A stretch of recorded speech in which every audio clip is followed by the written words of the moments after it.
¿Estás hablando de invocar al diablo? En nombre de Satanás, Astarot, Lucifer y Belial.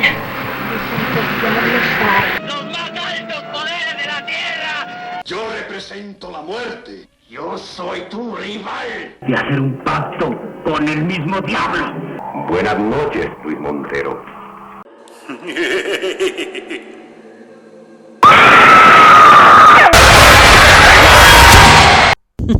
Parallax Reviews presenta el mes del horror 2020.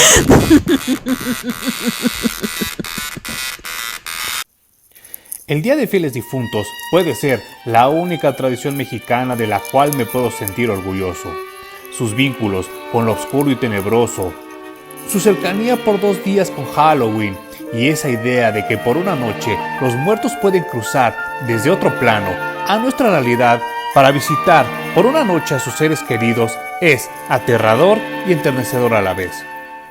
Sin embargo, por mucho tiempo fue una tradición que a nadie fuera de México le importaba o entendía y se necesitaba un ligero empujón de Hollywood para que el mundo conociera esta bella costumbre, ya que cuando Robert Rodríguez filmó Érase una vez en México, decidió incluir un desfile de Día de Muertos.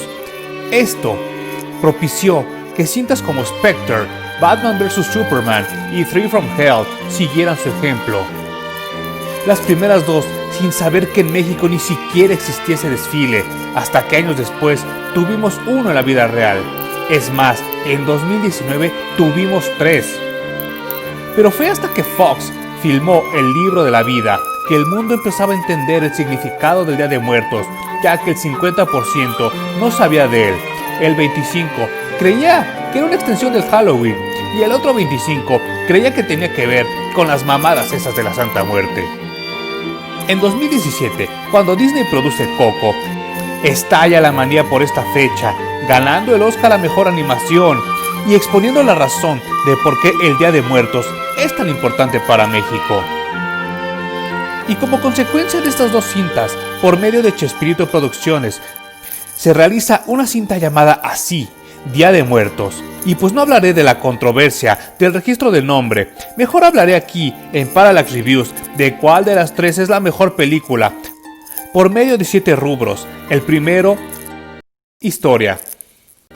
Las 3 cintas convergen en varios puntos, como la familia, la tierra de los muertos, la búsqueda de identidad, pero la diferencia radica en el camino que toman los personajes, sus decisiones y su contexto final, ya que mientras Libro de la Vida le resta peso a su contexto con la ridícula apuesta entre dioses amantes, como espina dorsal del guión, Día de Muertos le da mucho peso a las situaciones, como la subtrama de Pedro y Jorge, que al final no aporta nada a la historia. Cuando Coco presenta personajes como Miguel, Héctor y Mama Imelda, quien de entrada nos caen mal por obstinados e inflexibles, pero al final es inevitable sentir compasión por ellos y después verlos como los héroes que son, por lo que el punto va para Coco. First Attack. Protagonista. Las 3 películas tienen buenos protagonistas, aunque Miguel y Manolo caen en el cliché que en el mundo todos creen que todos los mexicanos queremos ser músicos. Son personajes creados a partir de la búsqueda de ideales. Salma, por el otro lado, busca su origen. Sin embargo, nunca vemos su obsesión por lograr su meta como con los 2 primeros, por lo que al final de la cinta nos da igual si triunfa o no. Es más, a esas alturas creemos que ella será la villana de la historia. Y con Miguel y Manolo vemos cómo sacrifican todo por su meta de ser músicos, aun si esto implica morir. Ambos son manipulados, ambos son compasivos con sus rivales y ambos se dan cuenta que su familia es tan importante como sus metas. Pero Manolo es un estereotipo de una imagen de los mexicanos en el mundo. Salma, un prototipo, y Miguel es el arquetipo, por lo cual de nuevo el punto va para Coco. Yes. Reparto y personajes secundarios. Hablando claro, un prototipo es la imagen primaria de una idea. Un arquetipo es la idea final llevada a su máxima potencia. Y un estereotipo es aquella idea que se queda en lo común, lo básico y lo plano. Jorge, Pedro y la abuela son estereotipos, sin chiste, sin profundidad, sin propósito. El libro de la vida, Joaquín, la muerte, Ana y Xibalbá son un prototipo. Se quedan solo en la idea, pero no desarrollan. Y se quedan igual como empezaron. En Coco, Héctor, Mamá Imelda, Ernesto de la Cruz y hasta Pepita son totalmente diferentes a como empezaron cuando termina la película. Ya que los que te caen mal al final te caen bien y viceversa, por lo cual son arquetipos. Y de nuevo, el punto va para Coco. Yes.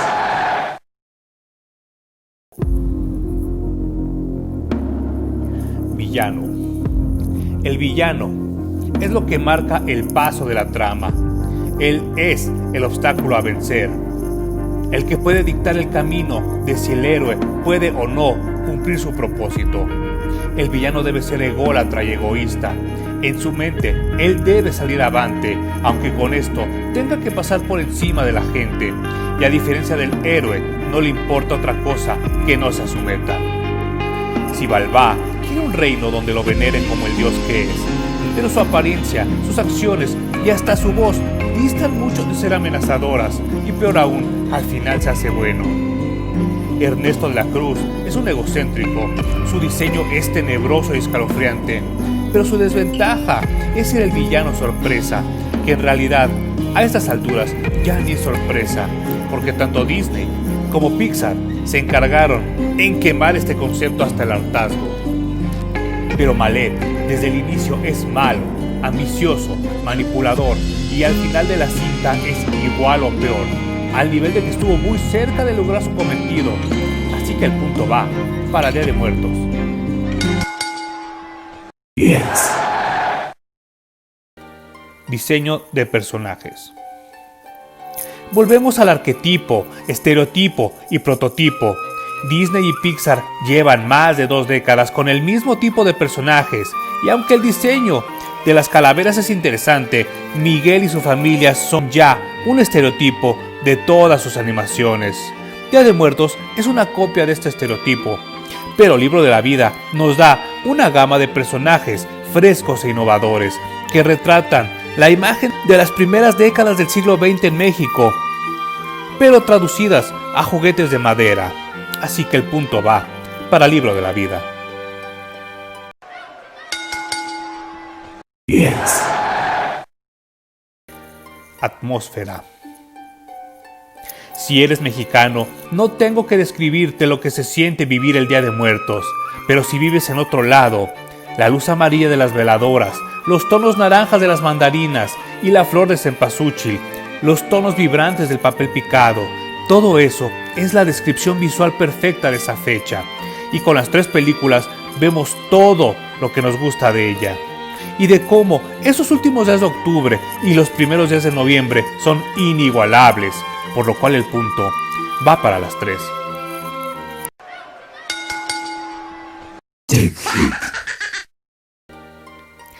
Final. El tercer acto hace que recuerdes una película o la olvides para siempre. Por eso se llama clímax, porque nos llevan al culmen de la trama. En Libro de la Vida tenemos una batalla de esqueletos contra cuatreros. En Día de Muertos vemos cómo Salma y Marlet casi matan a la muerte.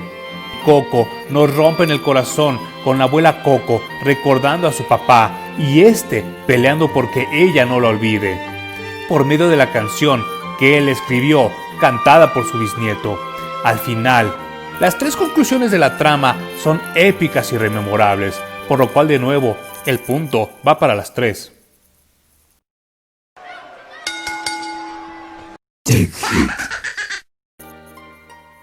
La ganadora es Coco. Aunque el Libro de la Vida fue la primera y Día de Muertos es un excelente esfuerzo, la realidad es que Coco es insuperable. Su producción incluye 5 años de investigación de usos y costumbres de los mexicanos que se reflejan en la pantalla. Libro de la Vida es un tributo al cine mexicano de los 40s. Día de Muertos es un tributo al cine mexicano de los 50s.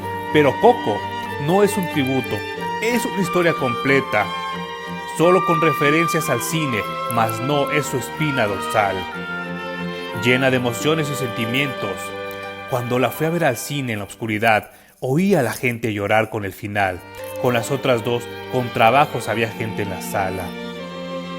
Y es que no importa si eres mexicano, estadounidense o chino, si has perdido a un ser querido, sabes que esa pérdida es irreemplazable.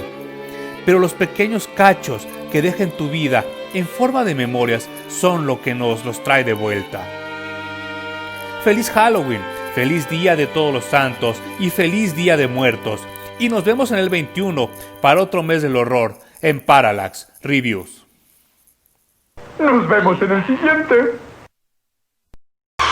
El mes del horror.